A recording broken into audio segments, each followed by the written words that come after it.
എന്റെ വണ്ടി പിടിച്ചോണ്ട് പോയി എന്ന് പറഞ്ഞിട്ടുണ്ടായിരുന്നു. ഒരിക്കലും അങ്ങനെ ഒരു സംഭവം ഉണ്ടായിട്ടില്ല. എന്റെ വണ്ടി പിടിച്ചോണ്ട് പോയി. മാപ്രകളോടാണ് എനിക്ക് പറയാനുള്ളത്, ഒന്നെങ്കിൽ എന്റെ പേര് മര്യാദക്ക് പഠിക്കാൻ. നിങ്ങൾ ഇങ്ങനെ നോക്കിയിട്ടൊക്കെ ഫോണിലൊക്കെ Helen of Sparta, it's an easy word. ഇന്ന് വന്ന എല്ലാ ന്യൂസുകളിലും എന്റെ ഫോട്ടോസ് ആർ വെരി ക്യൂട്ട്. ഞാൻ ഭയങ്കര ഇഷ്ടപ്പെട്ട് പോസ്റ്റ് ചെയ്ത ഫോട്ടോസുകളൊക്കെ നിങ്ങൾ വെച്ചിട്ടുണ്ട്. I love you guys. Serious ആയിട്ടുള്ള ഒരു കാര്യം സംസാരിക്കാൻ വേണ്ടിയിട്ടാണ് ഞാനിപ്പോൾ വന്നിട്ടുള്ളത്. എന്താണെന്ന് വെച്ചാൽ നിങ്ങൾ എല്ലാ ന്യൂസ് ചാനലിലും കണ്ടിട്ടുണ്ടാവും, ഞാൻ ഒളിവിലാണ്, എന്നെ പോലീസ് പിടിച്ചുകൊണ്ട് പോയി. ഞാനിപ്പം ഈ വീഡിയോ ഇട്ടുകൊണ്ടിരിക്കുന്ന എന്റെ ഈ വാഹനം പോലീസ് കസ്റ്റഡിയിലാണ്. കാരണം എന്ന് വെച്ച് കഴിഞ്ഞാൽ കുറച്ച് പേര് പറഞ്ഞു എന്റെ വാഹനത്തിൽ നിന്ന് MDMA കിട്ടിയായിരുന്നു, അതുകൊണ്ടാണ് പോലീസ് എടുത്തുകൊണ്ട് പോയെന്നൊക്കെ ഉള്ളത്. അതിന് തന്നെ പറയാം വെരി വെരി വെരി സോറി. എന്റെ ഭാഗത്ത് നിന്ന് വന്ന വലിയൊരു മിസ്റ്റേക്ക് ആണത്. കാരണം ഒരു പരിപാടിയുടെ ഇടയിൽ ഞാനൊരു ഈ പറയുന്നത് പോലെ ഒരു ബിയർ അടിച്ചിട്ടുണ്ടായിരുന്നു. അടിച്ച സമയത്ത് വണ്ടി എടുക്കാൻ പാടില്ല എന്നുള്ളത് തന്നെയാണ് എന്റെ ഭാഗത്ത് നിന്ന് തെറ്റാണ്. I'm very very very sorry to my followers, അല്ലെങ്കിൽ എന്നെ സ്നേഹിക്കുന്ന ഒരുപാട് ആൾക്കാരോട്. അതെന്റെ ഭാഗത്ത് നിന്ന് തെറ്റാണ്. അപ്പം ഈ പറയുന്നത് പോലെ വണ്ടി നിർത്തിയപ്പോൾ ഞാൻ നിർത്താത്തതിന്റെ കാരണം ഞാൻ പറയാം. റോഡിൽ നിർത്തി കഴിഞ്ഞാൽ ഇവരുടെ ഈ ലൈറ്റിന്റെ ഇടയിൽ എല്ലാവരും നമ്മളെ ശ്രദ്ധിക്കുകയും ചെയ്യും. എന്നെ അറിയുന്ന ആൾക്കാരാണ്, അതൊരു പ്രശ്നമാവണ്ട, അതൊരു വീഡിയോ വരണ്ട എന്ന് വിചാരിച്ചിട്ടായിരുന്നു ഞാൻ നിർത്താതിരുന്നത്. പിടിച്ചതിനേക്കാൾ വലുത് മാളത്തിൽ എന്ന് പറഞ്ഞതുപോലെ വീഡിയോനേക്കാളും ഞാൻ ഫേമസ് ആയി. ഓക്കെ, അത് കഴിഞ്ഞ് എന്റെ വീട്ടിന്റെ ഫ്രണ്ടിലാണ് ഞാൻ നിർത്തിയിട്ടുണ്ടായിരുന്നത്. പോലീസുകാർ വളരെ മാന്യമായിട്ട് മദ്യപിച്ചിട്ടാണോ ഉണ്ടായിരുന്നെന്ന് ചോദിച്ചു. ആന്ന് പറഞ്ഞു. അപ്പൊ അവര് ഈ പറയുന്ന പോലെ പെറ്റി അടിക്കണം എന്നുണ്ടെങ്കിൽ ആ ഊതുന്ന സാധനത്തിൽ ഊതണം, അതെടുത്തിട്ട് വരാമെന്ന് പറഞ്ഞു. അതെടുത്തിട്ട് വന്നു, ഊതി. അത് കഴിഞ്ഞ് ഇത് കോടതിയിൽ അടച്ചാൽ മതി എന്ന് പറഞ്ഞു. വളരെ വ്യക്തമായിട്ട് ഇതിന്റെ അപകടവശങ്ങളും ഇപ്പോൾ ഒന്നും സംഭവിച്ചിട്ടില്ല. പക്ഷേ സംഭവിച്ചിരുന്നെങ്കിൽ, ശരിയാണ്, ഞാനും കൂടി അത് ചിന്തിക്കേണ്ടതായിരുന്നു. സംഭവിച്ചിരുന്നെങ്കിൽ പിന്നെ നമ്മൾ ഖേദിച്ചിട്ടോ അല്ലെങ്കിൽ അയ്യോ ഞാൻ അങ്ങനെ ചെയ്യേണ്ടായിരുന്നു എന്ന് പറയുന്നതിലോ അർത്ഥമില്ല എന്നൊക്കെ പറഞ്ഞു തന്നിട്ട് കാര്യങ്ങളുടെ സീരിയസ്നെസ് ഈ പറയുന്ന പോലെ മദ്യപിച്ചിട്ട് അതിന് ഒരു കുപ്പി ഒരു പെഗ് എന്നല്ല, അരയാണെങ്കിലും 12 ആണെങ്കിലും സ്റ്റിയറിംഗ് തൊടാനേ പാടില്ല എന്നുള്ളതും അതിന്റെ കുറെ കാരണങ്ങളും പറഞ്ഞു തന്നിട്ട് ഇത് അടച്ചാൽ മതി എന്ന് പറഞ്ഞ് പോലീസുകാർ പോവുകയാണ് ഉണ്ടായത്. എന്റെ വണ്ടി എന്റെ കയ്യിൽ തന്നെയാണ് ഉണ്ടായിരുന്നത്, ഞാനും അവിടെ തന്നെയാണ് ഉണ്ടായിട്ടുള്ളത്. ഞാൻ വളരെ വ്യക്തമായിട്ട് പറഞ്ഞിട്ടുണ്ടായിരുന്നു, ഞാൻ എന്റെ വണ്ടി നിങ്ങൾക്ക് ചെക്ക് ചെയ്യാം, വേറെ എന്തെങ്കിലും കാരണം ഇപ്പം ഈ ഓപ്പറേഷൻ തൂഫാനും കാര്യങ്ങളൊക്കെ നടക്കുന്നത് കൊണ്ട് എന്നെ സംശയിക്കുന്നതിലോ അല്ലെങ്കിൽ എന്റെ വണ്ടിയിൽ സാധനം ഉണ്ടാവും എന്ന് സംശയിക്കുന്നതിലോ ഒരു തെറ്റുമില്ല. നിങ്ങൾക്ക് വണ്ടി ചെക്ക് ചെയ്യാം. കാരണം ഞാൻ 101% ഉറപ്പുള്ള ഒരു വ്യക്തിയാണ്. ഈ പറയുന്നത് പോലെ ബിയർ അടിച്ചിട്ടുണ്ട്. ബിയർ സ്ഥിരമായിട്ടല്ല, കാരണം ഞാൻ ഇവിടെ ടെസ്റ്റും കാര്യങ്ങളൊക്കെ വെക്കാം എന്റേത്. പിന്നെ അന്ന് ഞാൻ ഒരു ബിയർ അടിച്ചിരുന്നു എന്നുള്ളത് ശരി തന്നെയാണ്, അത് നിഷേധിക്കുന്നുമില്ല. അതിന്റെ കാര്യങ്ങളും കാരണങ്ങളും ഒക്കെ പറഞ്ഞു പോയിട്ട് എനിക്ക് തോന്നുന്നു രണ്ട് ദിവസമായി ആ ഒരു സംഭവം കഴിഞ്ഞിട്ട്. ഇപ്പോഴാണ് അത് ന്യൂസും കാര്യങ്ങളും വരുന്നുള്ളത്. ആദ്യമായിട്ടുള്ള കാര്യം എന്താണെന്ന് വെച്ച് കഴിഞ്ഞാൽ എന്റെ വണ്ടി പിടിച്ചോണ്ട് പോയി എന്ന് പറഞ്ഞിട്ടുണ്ടായിരുന്നു. ഒരിക്കലും അങ്ങനെ ഒരു സംഭവം ഉണ്ടായിട്ടില്ല. എന്റെ വണ്ടി പിടിച്ചോണ്ട് പോയില്ല. നോർമലി ഒരു കോമൺ വ്യക്തികൾക്ക് ഡ്രങ്ക് ആൻഡ് ഡ്രൈവിൽ പെറ്റി എങ്ങനെയാണോ വരുന്നത്, ആ പെറ്റിയാണ് എനിക്ക് വന്നിട്ടുള്ളത്. അത് ഞാൻ വളരെ കൃത്യമായി കോടതിയിൽ പോയി അടക്കുകയും ചെയ്യും. ഞാൻ ഒരിക്കലും ഒരു കാരണവശാലും മദ്യം ഇതുവരെ ഞാൻ പ്രൊമോട്ട് ചെയ്തിട്ടില്ല. ഞാൻ ഒരാളെയും, എന്റെ ജീവിതത്തിൽ ഒരാളെയും ഞാൻ മദ്യപിക്കാൻ പ്രോത്സാഹിപ്പിച്ചിട്ടുമില്ല. ഞാൻ മദ്യപിക്കാറില്ല എന്നും ഞാൻ പറഞ്ഞിട്ടില്ല. ഈ പറയുന്നത് പോലെ സ്ഥിരമായിട്ട് മദ്യപിക്കുന്ന ഒരാളല്ല. പിന്നെ കുറച്ച് പേര് എൻ്റെ അടുത്ത് പറഞ്ഞിട്ടുണ്ടായിരുന്നു, എൻ്റെ അടുത്തല്ല, കമന്റ് ബോക്സിൽ പറഞ്ഞിട്ടുണ്ടായിരുന്നു, മദ്യമല്ല പാട്ട ഉപയോഗിച്ചത് മദ്യമല്ല, ലഹരി, മയക്കുമരുന്ന് എന്ന് പറഞ്ഞു. അപ്പൊ ഞാൻ എന്ത് ചെയ്തു, നമ്മുടെ കാസർഗോഡ് തന്നെ, ഇപ്പം കറന്റ്ലി കാസർഗോഡ് തന്നെ, നിങ്ങൾക്കൊരു പ്രൊമോഷൻ ആയിക്കോട്ടെ, കാസർഗോഡ് തന്നെ മൾട്ടി സ്പെഷ്യാലിറ്റി ഹോസ്പിറ്റൽ ആയിട്ടുള്ള ആസ്റ്റർ മിംസിൽ ഞാൻ പോയിട്ട്, എന്റെ നമ്പർ ഒന്നും എഴുതിയിട്ടോ, ഞാൻ വെക്കാം ഇവിടെ. ആസ്റ്റർ മിംസിൽ പോയിട്ട് ഈ പറയുന്ന പോലെ ഈ 3550 രൂപ 50 പൈസ കൊടുത്തിട്ട് ഞാൻ എന്റെ ഡ്രഗ് പ്ലസ് ആൽക്കഹോളും കൂടെ ഞാൻ അതിൽ ആഡ് ചെയ്യാൻ പറഞ്ഞിട്ടുണ്ടായിരുന്നു.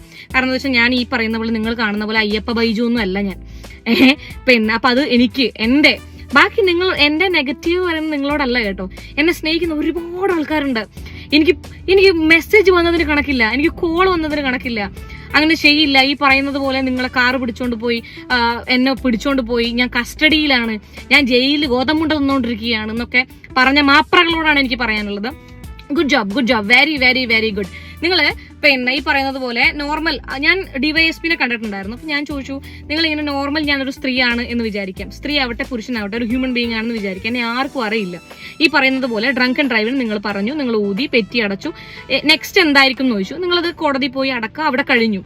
ഇങ്ങനെ ന്യൂസ് വരുമെന്ന് ചോദിച്ചപ്പോൾ അവർ പറഞ്ഞു ഇല്ല, ബിക്കോസ് നിങ്ങളൊരു പബ്ലിക് ഫിഗർ ആയതുകൊണ്ട് സ്വാഭാവികമായിട്ടും ന്യൂസ് വരും. ഈ പറഞ്ഞതുപോലെ അത് വിഷയമുള്ള കാര്യവുമല്ല കേട്ടോ, വിഷയമുള്ള കാര്യവുമല്ല, ഞാനത് നിഷേധിക്കുന്നുമില്ല. എന്റെ ഭാഗത്തുനിന്ന് വന്ന തെറ്റാണത്.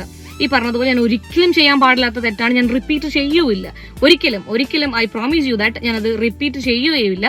മാപ്രകളോടാണ് എനിക്ക് പറയാനുള്ളത്, ഒന്നെങ്കിൽ എന്റെ പേര് മര്യാദക്ക് പഠിക്കാൻ. നിങ്ങൾ ഇങ്ങനെ നോക്കിയിട്ടൊക്കെ ഫോണിലൊക്കെ Helen of Sparta, it's an easy word, easy ആയിട്ട് നിങ്ങൾക്ക് പ്രൊനൗൺസ് ചെയ്യാൻ പറ്റുന്ന ഒരു പേരാണ് എന്റേത്. രണ്ടാമത്തെ കാര്യം, ഒന്നെങ്കിൽ ആരോടെങ്കിലും ചോദിച്ചു കഴിഞ്ഞാൽ എന്റെ കോൺടാക്ട് നമ്പറോ എന്റെ ഫാമിലിയുള്ള ആരെങ്കിലും കോൺടാക്ട് നമ്പർ കിട്ടും. നിങ്ങൾക്ക് ചോദിക്കാം, എന്റെ കാർ എടുത്തുകൊണ്ട് പോയിട്ടുണ്ടോ, എന്നെ കസ്റ്റഡിയിൽ എടുത്തിട്ടുണ്ടോ, എന്നെ പോലീസ് വിലങ്ങ് വെച്ച് അറസ്റ്റ്. ഞാൻ ആരെയും കൊന്നിട്ടില്ല.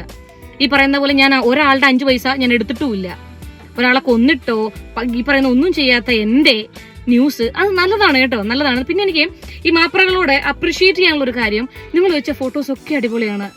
ഈ അല്ലാത്ത ആൾക്കാർ എപ്പോഴും എന്റെ പണ്ടത്തെ ഞാൻ ബോബ് ചെയ്തിട്ടുള്ള ഫോട്ടോസ്, അല്ലെങ്കിൽ ഞാൻ ഇങ്ങനെ നോക്കി നിൽക്കുന്ന ഫോട്ടോസ്, വീഡിയോ ഒന്ന് സ്ക്രീൻഷോട്ടൊക്കെ എടുത്തിട്ടാണ് വെക്കാറുള്ളത്. പക്ഷേ ഇന്ന് വന്ന എല്ലാ ന്യൂസുകളിലും എന്റെ ഫോട്ടോസ് ആർ വെരി ക്യൂട്ട്. ഞാൻ ഭയങ്കര ഇഷ്ടപ്പെട്ട് പോസ്റ്റ് ചെയ്ത ഫോട്ടോസുകളൊക്കെ നിങ്ങൾ വെച്ചിട്ടുണ്ട്.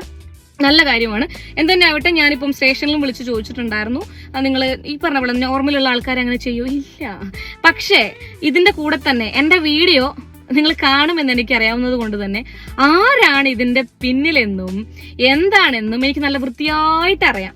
ഓക്കെ, പിന്നെ എന്റെ ഫാമിലി, എന്റെ ഫ്രണ്ട് സർക്കിൾ, എന്നെ സ്നേഹിക്കുന്ന എല്ലാവർക്കും ഒരുപാട് പേരുടെ കമന്റ് ഞാൻ പല വീഡിയോസിന്റെ ഈ പറയുന്ന ന്യൂസിന്റെ താഴത്തും കണ്ടു. I love you guys, I love you all. എന്നെ പേഴ്സണലി വിളിച്ചിട്ട് കൊലക്കുറ്റം ചെയ്തതുപോലെ നിന്റെ ഫോട്ടോ വരുന്ന കണ്ടു, പെറ്റി കേസൊക്കെ ഇപ്പം ന്യൂസ് ചാനലുകാർ എടുത്ത് ആഘോഷിക്കാൻ തുടങ്ങിയല്ലേ, വെരി ഗുഡ് എന്ന് പറഞ്ഞ ആൾക്കാരുണ്ട്. മാപ്രകളോടാണ് എനിക്ക് പറയാനുള്ളത്, നിങ്ങൾ എന്തായാലും ഹെലൻ ഓഫ് സ്പാർട്ടയുടെ തല വെച്ചിട്ട് വീഡിയോ ചെയ്ത നിങ്ങളോട് ഞാൻ ഒരു ചോദ്യം ചോദിക്കട്ടെ. 5 വർഷമായിട്ട് ഞാൻ പലപ്പോഴായിട്ട് എന്റെ വീഡിയോയിൽ പറഞ്ഞൊരു കാര്യമുണ്ട്, FIR ഇട്ടതാണത്. നിങ്ങൾ FIRന്റെ കോപ്പിയും കൊണ്ടാണല്ലോ നടക്കുന്നത്. ഈ പറയുന്നത് പോലെ ഡ്രങ്ക് ആൻഡ് ഡ്രൈവിന് ഇട്ടിട്ടുണ്ട്. ഹെലൻ ഓഫ് സ്പാർട്ട വ്ളോഗർ ആയിട്ടുള്ള ഇൻഫ്ലുവൻസർ എന്നൊന്നും പറഞ്ഞ കളയല്ലേ. I'm not an influencer. Okay, I don't influence people. അപ്പോ നിങ്ങൾ പറഞ്ഞല്ലോ ഈ പറയുന്ന പോലെ എന്തായിരുന്നു അതിന്റെ പേര്, FIR. ഞാൻ FIR രജിസ്റ്റർ ചെയ്ത ഒരു കേസ് ഉണ്ടായിരുന്നു. 5 വർഷമായിട്ട് ഞാൻ നടക്കുന്ന എന്റെ അടക്കം 16ഓളം സ്ത്രീകളുടെയും പെൺകുട്ടികളുടെയും മൈനറായിട്ടുള്ള പെൺകുട്ടികളുടെയും ഫോട്ടോ വളരെ വൾഗറായിട്ട് മോർഫ് ചെയ്തിടുന്ന ഒരു സൈറ്റിനെ കുറിച്ച് ഞാൻ സംസാരിച്ചിട്ടുണ്ട്. നിങ്ങളിൽ എത്ര ചാനൽ അത് എടുത്തിട്ടു? എന്റെ തല തന്നെ വെച്ചോളൂ. അല്ലെങ്കിൽ എന്റെ മോർഫ് ചെയ്തിട്ടുള്ള, ഞാൻ ഓൾറെഡി എന്റെ മോർഫ് ചെയ്ത ഫോട്ടോസ്, ആ സൈറ്റിലുള്ള ഫോട്ടോസൊക്കെ ഞാൻ അപ്ലോഡ് ചെയ്തിട്ടുണ്ട്. നിങ്ങൾ റീച്ചിന് വേണ്ടി അത് വെച്ചിട്ടെങ്കിലും എത്ര ന്യൂസ് ചാനൽ അത് ഇട്ടു? ഹെലൻ ഓഫ് സ്പാർട്ട അടക്കം 16ഓളം പെൺകുട്ടികളടക്കം ഇങ്ങനൊരു പ്രശ്നത്തിൽ പെട്ടിട്ടുണ്ട്. എന്തുകൊണ്ട് ഇതിനൊരു തീരുമാനമാവുന്നില്ല എന്ന് നീയൊക്കെ ചോദിച്ചോ? അതെങ്ങനെയാണല്ലോ, അതിനൊരു കണ്ടന്റ് വാല്യൂ ഇല്ലല്ലോ അല്ലേ? വ്ളോഗർ ആയിട്ടുള്ള ഹെലൻ ഓഫ് സ്പാർട്ട മദ്യപിച്ച് മദ്യലഹരിയിൽ ലക്ക് കെട്ട് പിന്നെന്നൊക്കെ പറഞ്ഞാലല്ലേ 4 ആള് കാണുള്ളൂ. നല്ലതാണ്. അപ്പം എന്നെ സ്നേഹിക്കുന്ന ആൾക്കാരോടാണ് ഞാൻ പറയുന്നത്, എന്റെ ഭാഗത്ത് നിന്ന് തെറ്റ് പറ്റിയിട്ടുണ്ടോ എന്ന് വെച്ചാൽ പറ്റിയിട്ടുണ്ട്. I M very very very sorry. ഈ പറയുന്ന പോലെ വളരെ ചെറിയ തോതിലാണെങ്കിൽ പോലും മദ്യപിച്ചിട്ട് ഞാൻ സ്റ്റിയറിംഗ് തൊട്ടിട്ടുണ്ട് എന്നുണ്ടെങ്കിൽ അത് എന്റെ ഭാഗത്ത് നിന്ന് വന്ന മിസ്റ്റേക്കാണ്. അതല്ലാന്നോ അത് ന്യായീകരിക്കാനോ ഒരിക്കലും ഞാൻ തയ്യാറല്ല. അത് ഞാൻ ഒരിക്കലും റിപ്പീറ്റ് ചെയ്യുകയും ചെയ്യില്ല. Thank you so much. എന്നെ വിളിച്ചു ചോദിച്ച ആൾക്കാരോടും എന്നെ സമാധാനിപ്പിക്കാൻ വേണ്ടി ഒരുപാട് പേര് വിളിച്ചിട്ടുണ്ടായിരുന്നു. I M absolutely fine. Because എന്റെ ചുറ്റുമുള്ള ആൾക്കാർക്കൊക്കെ ഞാൻ എന്താണ് എന്നുള്ളത് അറിയാം. അതിനേക്കാൾ ഉപരി എന്നെ വീഡിയോസിൽ മാത്രം കാണുന്ന ഒരുപാട് പേർക്ക് എന്നെ അറിയാം എന്നുള്ളത് ഇങ്ങനെയുള്ള മാപ്രകളുടെ ഇങ്ങനത്തെ ന്യൂസിന്റെ താഴത്തുനിന്ന് കമന്റ് കണ്ടപ്പോൾ എനിക്ക് മനസ്സിലായി. I love you guys.